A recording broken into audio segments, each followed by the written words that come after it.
Hey baby.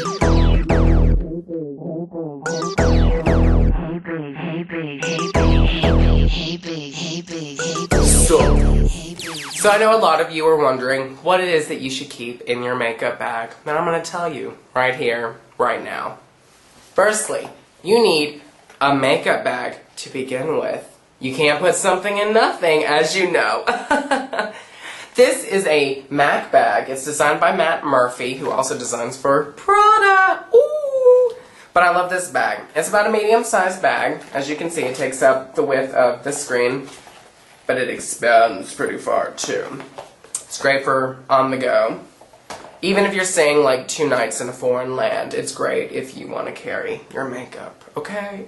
Okay, so let's start off with the basics. Foundation. It doesn't matter how many times I tell people that they should probably do their eyes first due to the fallout, people are still going to do their foundation first. And that's okay. I'm not here to criticize. But I will tell you this. If you have got the right foundation, it's not going to be wearing off throughout the day. I know a lot of people have that problem. Some people are too dry and it flakes off. Some people are too oily and it sweats off. I really don't know what to tell you, except seek professional help. Yeah, that's right. I'm telling you to go to a psychiatrist. No, I'm just kidding. But you do need to find the right foundation for you. Now, when I leave the house, I usually don't bring foundation with me. Why? Because I have found the right foundation that doesn't come off throughout the day for me, unless I am like running a mile, which is like never. So I don't have that problem. I normally use mineralized satin finish. It's a liquid. However, I wouldn't suggest carrying something in a glass container in my makeup bag because it can break and then it can leak and then it's like messing up all your makeup and that is not cute. So if you're going to bring any kind of makeup foundation, I would suggest bringing in like a stick foundation. This is the Studio Stick Foundation. It doesn't melt easily, but I don't keep my makeup in an area where it would have a chance to melt. And I can actually use it as a concealer. Like, I have these little bumpies right here because I cut pimples when I was shaving, you know, trying to be a woman. Because, you know, women shave their face all the time. They just don't talk about it. Well, this doesn't give the same consistency as a concealer, but it certainly helps. So this would be my #1 product to go in there. Now, I don't wear concealer, generally. But if I did, boop, it would go in there. So if you wear concealer, put it in your makeup bag. You never know when you're going to have to touch up. Now, let's talk about powders. The best type of powder to bring, whether you're oily or not, is blot powder. Why? Because most people get a little oily right in the T-zone. So, bring your blot powder. It comes in a compact like this. This is actually bronzing powder, because I can't find my blot powder. I gotta go find some. But it comes with a pad, a sponge, and it comes with a plastic film over it. Make sure that you keep that plastic film in there. Here's a little lesson for you, just a little extra. When your sponge mixes with the powder, over time it can corrode, and you'll have like fern gully all over your face. That is so not cute. So just keep that film in there. And then when your sponge gets dirty, I cannot speak tonight. When your sponge gets dirty, you need to switch it out. Don't try to wash it. Sponges cost like $2.50. They're not that much. If you really care about your makeup, you'll care about the application of it. Okay? Okay. So, pretend this is blot powder. This goes in here. Next, your eye makeup. I normally wear different eye makeup every single day. You will never see me wearing the same stuff all of the time. But I will say that if you are one of those people who likes to wear the same stuff all the time, get a palette made of your favorite colors, or find a palette that already has your favorite colors in it. MAC offers you, in some locations, the ability to make a quad, which is 4 eyeshadows like this, or a pro palette. Preferably, I would say, bring a quad with you, unless you're a freelance artist, but that's just a whole nother story. Bring a quad, because it has 4 eyeshadows, usually a highlighter, an all-over color, a crease color, and another color that you can use as a highlight. This is the smoking quad eyes. I made a tutorial on this not too long ago. This goes in here because it's my absolute favorite. It's great for evening wear, and it's great for day wear. Next, blush. Like I said with foundation, I normally put blush on, and that's it throughout the day. If you feel like you need to bring some, bring the mineralized skin finish. It is lovely. This is Northern Light. It's so beautiful. Even if you don't touch up, have it laying out around your desk at work so people can be like, what is that? And you're like, oh, let me tell you. This is wonderful. You can use it wet or dry. I live for this. This is what I have on today, and it just gives me a little color. It's so pretty. In the bag. Okay, let's talk about some brushes, because we have a lot of stuff in there. What are we going to apply it with? Are we going to use sponges, aside from the blot powder? No, ma'am. We are going to use actual brushes. Now, MAC comes out with holiday brush sets that I strongly suggest everybody get one.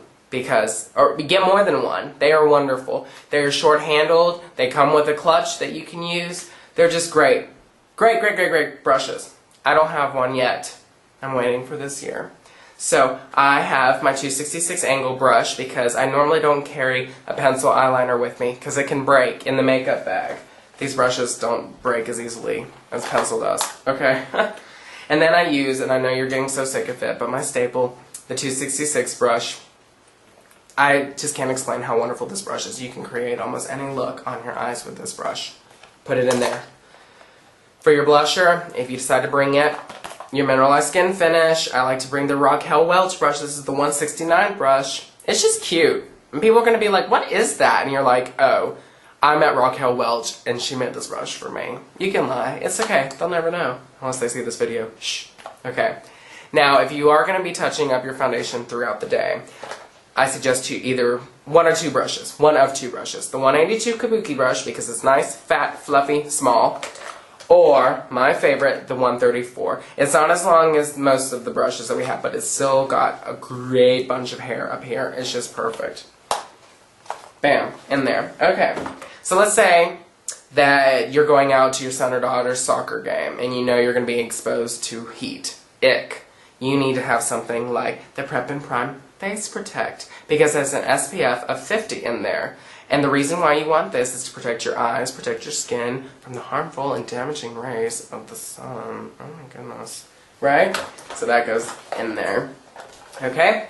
Now, I normally don't carry because I use a base. Every time I put on my eyeshadows, my base is with me. I know some people refuse to wear bases. I don't know why. You definitely should. They work out. I normally use Painterly Paint Pot. And I actually dropped it. It chipped. It's made out of glass. That happens. Don't put something that's glass in your makeup bag, especially if you have a bunch of other stuff, because it can chip and break. I would suggest using a paint, because it comes in a tube like this. This, like, can't break it. It bends, for God's sakes. Okay? Alright, next. Chapstick. Everybody needs some conditioner to their lips, especially if you're wearing matte lipsticks. If you're wearing lipsticks in general, I don't like the feeling of a lipstick personally unless my lips are nice and conditioned. I don't like using the tinted lip conditioners only because you have to use your finger. Now at home, this is fine. On the go, I don't really care for using my fingers. That's just me. So use some Burt's Bees, use some chapstick. They have lip conditioners at MAC that come in a tube, much like a lipstick. Use that in the bag, okay? Now, of course, you're going to need a mirror so you know exactly how you're applying your makeup. Because you don't want to look like a mess around the office and someone cute walks by. You might have the cutest products in the world, but if you looking a mess, he going to know you looking like a mess, okay? So, aside from having the mirror, and of course you could put a lip gloss in there, because we like to touch up with our lips sometimes. Okay, I like to have Fix Plus. It's a mineral spray. Mineral water for your face, kind of sets the makeup. It has, oh, so many great ingredients in it. In the bag. Finally, the last thing, and it's like top secret. I know you're ready. You ready? Okay. So the last thing that you should carry around in your makeup bag is hand sanitizer. Why? Because you don't want to touch your skin with your fingers, and I know some people do apply their makeup with their fingers, and have your fingers be dirty. That's not cute at all. Aside from not being cute, that's just unsanitary. And if you're coming back from lunch, which is the most appropriate time to touch up your lips or something like that, what better time to pull out your Purell hand sanitizer and give yourself a nice little squirt? It dries in like a few seconds and then bam! Go ahead, touch your face for all I care. Touch a dirty doorknob and then touch your face and tell me you don't have a breakout in the morning. No ma'am, not with this hand sanitizer. Put it in your bag. Then zip it up. And you're good to go. I hope you learned something today. Let me know if this helps. Ciao.